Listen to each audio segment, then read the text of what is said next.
About 500,000 people are being supported by the National Disability Insurance Scheme, but the number of participants who identify as culturally and linguistically diverse is well below expectations.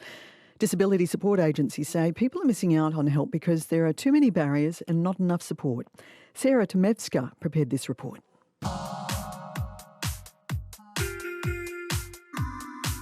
Six-year-old Tik Onzi loves to make music.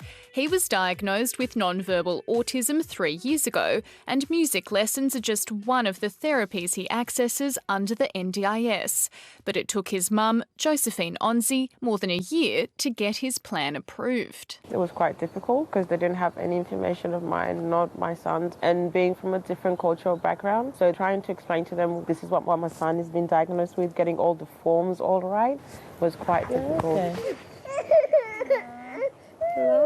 The single mum of 3 took Tik to see a doctor when he was 2, after noticing he was avoiding her gaze, not speaking, and didn't like to be touched.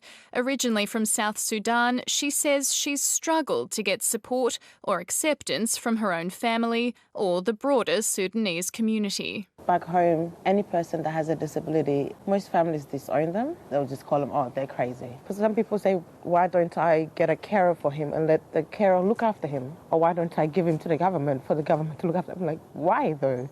He's my child. The agency that runs the NDIS had estimated that by this year, 20% of participants would be from culturally and linguistically diverse backgrounds. Instead, it's just 9.5%. In a statement, the Minister for the NDIS, Linda Reynolds, says she recognises the challenges that can be experienced by people from culturally and linguistically diverse backgrounds, and that the agency running the scheme also recognises it has to do more work to improve their participation. Dilki Weirkoon from the Australian Migrant Resource Centre agrees. Agencies and NDIS itself have to understand to be more culturally responsive. Yeah, I think as more and more people access and the word goes around, we actually find they know to navigate the system a bit more, and then they would be the best ambassadors to their community as well. Josephine Onzi, for one, is hoping to spark that change. Not just mine, all communities should be more open-minded about what people could have, because not all disabilities are physical. I took that step to try and see what exactly he has, and he's come a long way. A new strategy to improve participation will be launched next year. That report from Sarah Tomevska.